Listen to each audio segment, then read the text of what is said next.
sia o keima nung zui mi aneo pen achi pen kwa te hi dinga nung zui alian te kwa te chi hong hil chan le chen ud ing hi tanga nung zui aneo pen achi pen matelian som ni le nga sung pan hinge le kilom hi hin to tanga adiak diakin aneo som li na a bang chi hiam chi le tua chiang in kumpi pa in aman takpi kong china hi kasangam te aneu pen khat tunga na bol pe mau ke tunga hong bol na hiu hi chi in adong hi chi in hi tanga kanung zui te ai ke kanung zui mi aneu pen a chi pen nung zui chi kamal ki jang ke zoina hi tanga kasangam chi kamal nana zang zo hi in hi teng bekhi lo hi matelian somni le nga sunga to pa je sun ni ve thum ve ana za thu hi a hian na zong a om hi chi tanga ki phok sak no mang in hi kau moina sangam nu hi nge le ki lo mi hi thudong a thu dot pen thu hoi le zong thu hak sa khathi hi bekhi lo ina adang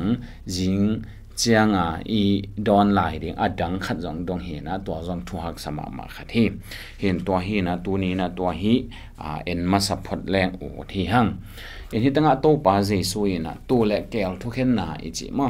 ma telian som ni le li le som ni le nga en to le hang to Jerusalem akisia ding hun to khit chiang ina gimna lian piang tun ding hun cha ong to hun te abang piang ding cha ong gen to hi ma telian som ni le nga atom na lam chiang ina hun nung tong hi tai na tu le kel thu khen na hi kel te pen thum lo ichi te atomin gen ja yang thum lo te chi na avail ma pai sakena aki setting ai ke thu khen na thuak ding pai sakena tu achi te atak lama min than na nga ding ama to kumtul mana lut khom ding ai kele ama to aton tunga nom asa ding na tu te apai sak a hi in to tenga kel te apai sak hin chang ina tu te no ka tu te hiu te no te pen china aneo som thum le li pan en suk le hang kumpi pa in atak lama om te kianga chi atak lama tu te kianga kapa thup hapyak te o hong pai un la leitung pian chela ki pan no te ading ina ki bol khol sa kumpi gam hong lua un bahang hiam chile kagil kia lai in an nong piao hi kadang tak lai in kadon ding tui nong piao khwal jin mi ka hi la in jin nong do u hi puan nei lo wa kom la in puan nong sil sako nong piao hi kachinat la in nong ve u thong ka kiat la in nong ho u hi to chiang in midik tein to pao nagil kia lam chikin hong mu an hong pia ka hiu yam nadang tang lam chikin hong mu na don ding tui hong pia ka hiu yam khwal jin mi na hi lam chikin hong mu jin hong do ka hiu yam puan nei lo lam chikin hong mu puan sil hong pia ka hiu yam na chinat na thong kia chikin hong mu hong ve ka hiu yam chin adong hi chi to pa ahu lam na ngonu theilo chini to chen to pa ina bang chi to chiang in kumpi pa in chi tanga kumpi pa to pa ama le ama aki gen khol chi mai ni kumpi pa ina ka sangam te aneu pen khat tunga na bol pe ma u ke tunga nong bol na u a hi chin adong hi chi ka sangam te chi hitanga kasangam te achi te pen adia kina ma te bup phial I te to pa je suin kasangam te achi pen hi lai kha hun sunga ai kele apolu lai kha na sunga sangam te chi dan pian ma ayang ki banglian ke ina to dan pian ma to pa je sun kasangam te chi pen pasien thu za pasien thu azui te pen asangam te chi hi azuda te back again hi masalo hi to chiang ina midang khem pe zong ahuam na hoi asem khem pe zong ahuam hi tuan lo hi in hitanga na hoi asem khem ba hian na hoi akiseps nat mi khem ba awam hi ton adia ken hi teng liana ka sangam te chi changin pasien thu za a azui te atomin geleng thum te chi ding hi mai thum te awam hi to ka sangam te aneu pen khat chi aneu pen chi changena hi tanga kamal azat na te zong i te Greek line na mikrio kitchen mikrio hi aneu pen chi azat na now pang again bel hi masalo hi to chiang ina hu na kisam hem pe uzong again hi tuan lo hi ina hi kamal agizat simina anung zuite ama anung azuite ma again hi to hin ama anung zuite hu na akisam te kasangam te chi jangena thum hem pe chmai ni ama nung zui te thum hem pe again hi pasien thu za a zui te amang te again hi tua te laka aneu te a chi jangena hu na kisam gilkyal dang taka puan sil nei lo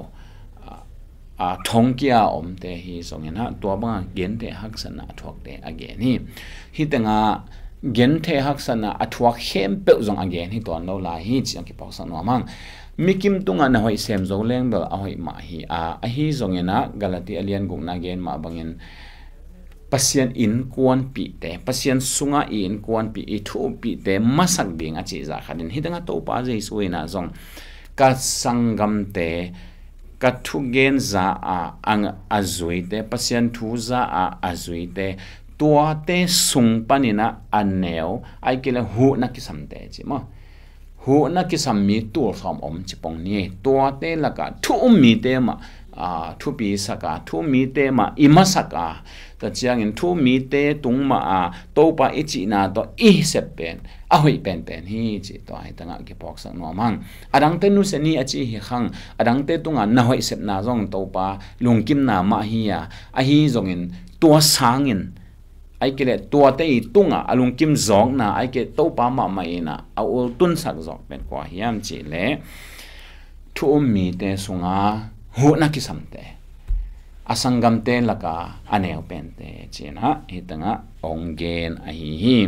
tua hi in aneu som li lenga na in suk bakle hang tua dena isim na som li chele hang som li lenga in suk le tua chiang in kumpi pan aman tak pi kong china hi mi te aneu pen khat tunga chi aneu pen dena gen ma ban naw pang te gen hi tuan het lo ta chiang ina hu na kisam he pe again zong hi masalian lo hi mun liana a hi le thu mi te laka athu pilo ai kele hu na kisam azong dia ka hi zongina adang ta gilkial hi zongin achimo liang vai gente thongkia tawaya omte again hi dia hi mi te ne pen khatunga na bol lo khem pe u ke tunga zong ahong bol lo na hi chi in adong hi to chiang in aton tung dan tat na athuak ding in amau te pai khedi u midik te a hi le nun ta ton tung na mona apai de hi to hi na to akel te ina zong na to kal son lo u to banga hu na kisam te tunga na hoi sem lo adia dia kina tua mi te na thu mi te hu na kisam te zong hu nom lo hilai ba ha hu nom lo lo ai je hu nom lo hilalin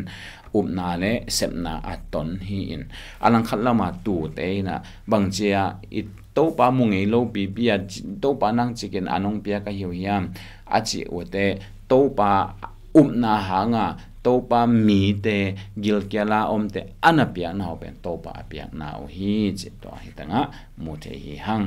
to hi in keima nung zui mi ane open kasangam ane open achi te thu mi te laka hu na ki sam te chi na hi chi na atomin to pa dong hi ni to pan